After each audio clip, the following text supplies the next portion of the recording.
Moment important dans le domaine des arts martiaux professionnels. Le nouveau champion du monde du championnat de combat ultime, en fait, combat extrême, est un Québécois, Georges Saint-Pierre. En fait, c'est Monsieur Saint-Pierre. On peut m'appeler monsieur, merci. Félicitations, Georges. Ça s'est passé en Californie, à Sacramento. D'abord, contre qui tu te battais, puis comment ça s'est passé? J'affrontais Matthews. Il était considéré comme le meilleur livre pour livre de la planète dans mon sport. Et puis, ça l'a bien été. De la planète? Oui, exactement. Genre, il a planté tout le monde dans sa catégorie? Livre pour livre, je dirais comme... Dans mon sport, c'était un peu comme le Wayne Gretzky. La raison pour laquelle je l'ai battu, c'est parce qu'il a commis une erreur. Et puis, dans notre sport, à ce niveau-là, les erreurs, ça ne pardonne pas. C'est pardonnable. Hein? J'aimerais ça qu'on regarde, parce que d'abord, quand on fait un peu de recherche sur ton combat, là, on dit tout de suite qu'il y a eu 2 coups de pied dans les parties. Là, on le voit là, là. Il y en a une. Toi, tu es avec le bleu, le maillot bleu. Et là, bon, bravo, Georges. Bravo. Très sportif. Oui, mais écoutez, il faut que je trouve des moyens pour le gagner. Non, c'est pas vrai. Qu'est-ce qui s'est passé, là? C'est que je voulais le frapper avec un coup de pied à l'intérieur de la cuisse. Puis je l'ai frappé à l'intérieur de la cuisse, mais c'est que mon pied, il est allé il a roulé comme à l'entour de sa jambe, puis je l'ai accroché avec mes orteils. OK. Mais là, c'était pas volontaire, ça? Non, pas du tout. Pas du tout. Et il y a les 17 dernières secondes, en fait, il y a eu 2 rounds, c'est ça? Et tu l'as comme planté dans le 2e round au début. Quelles erreurs il a commis, lui, Matthews? Enfin, ça, c'est la fin. Ça, c'est la fin du match. Aïe, aïe. Qu'est-ce qui est arrivé, c'est que je me suis beaucoup servi des coups de pied aux jambes. Et puis, j'y ai fait mal durant le combat. J'ai attaqué beaucoup les jambes avec des coups de pied. J'ai utilisé mon tibia pour le frapper dans les cuisses. Puis, je crois que ça a causé beaucoup de dommages. Ça l'empêchait de se déplacer convenablement. Puis, plus le combat, il s'allongeait, plus il commençait à avoir mal aux cuisses. C'est pas fin. Et puis, ce que j'ai fait, c'est un piège. J'ai tendu un piège. J'ai regardé, la façon que j'ai passé le KO, c'est que j'ai regardé les jambes. J'ai fait semblant que j'allais pour lui donner un autre coup de pied dans les jambes.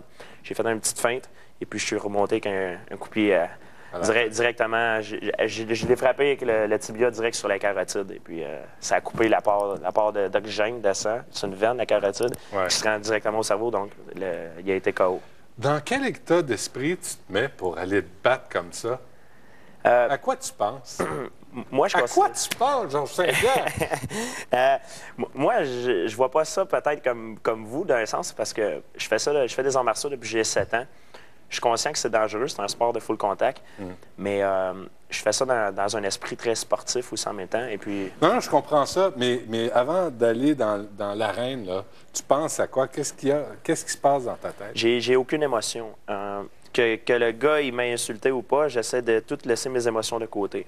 Je me bats pas avec la haine, je me bats mécanique. C'est-à-dire que je me concentre sur ma stratégie, parce que quand je suis allé faire ce combat-là, j'avais une stratégie. Et puis pour gagner, parce que je connais les forces et les faiblesses de mon adversaire. Donc, je voulais utiliser ses faiblesses contre lui-même et pas aller contre ses forces. Mais ça fait mal pareil quand tu reçois un coup, là? C'est sûr que ça fait mal, mais le fait qu'on est sur l'adrénaline, je dirais que ça enlève un petit peu la douleur.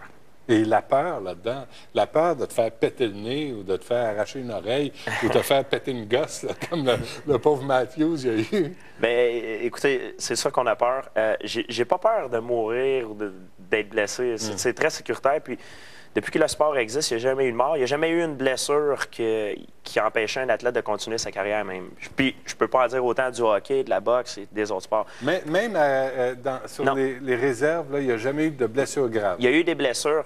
Comme les blessures les plus communes, des blessures graves que je parle, c'est, mettons, quelqu'un qui se fait disloquer le bras parce qu'il n'a pas tapé sur une prise de soumission ou un KO. Mais il n'y a jamais eu une blessure qui a tué un athlète ou qui a mis fin à sa carrière. Bon. Mais vous m'avez dit de la peur. J'ai peur, mais j'ai pas peur de mon adversaire. J'ai peur de mal performer. Alors, la peur des coups, la peur de tout ça, là, toi, tu ressens pas ça? Pas vraiment. C'est la peur de ne pas être capable de performer comme il se doit. C'est ça que j'ai peur. Alors, tu as la ceinture, j'imagine que là, tout le monde va vouloir te prendre. Tout le monde va vouloir s'essayer avec toi. Là, c'est sûr que je suis rendu, c'est moi la cible. C'est moi qui ai As-tu un garde du corps? pour te protéger? Ben, j'aimerais peut-être l'amener dans le ring avec moi. Je pense que oui. Ça pourrait aider. Alors, c'est quoi les prochains matchs? Est-ce qu'il y en a d'autres prévus? Ou Mon prochain combat, c'est supposé être au mois de février, à la fin du mois de février à Las Vegas. OK. Bonne chance. Georges Saint-Pierre, c'est quand même un accomplissement d'avoir planté le gars de la planète dans la catégorie. Bravo. Alors, on revient tout de suite après la pause.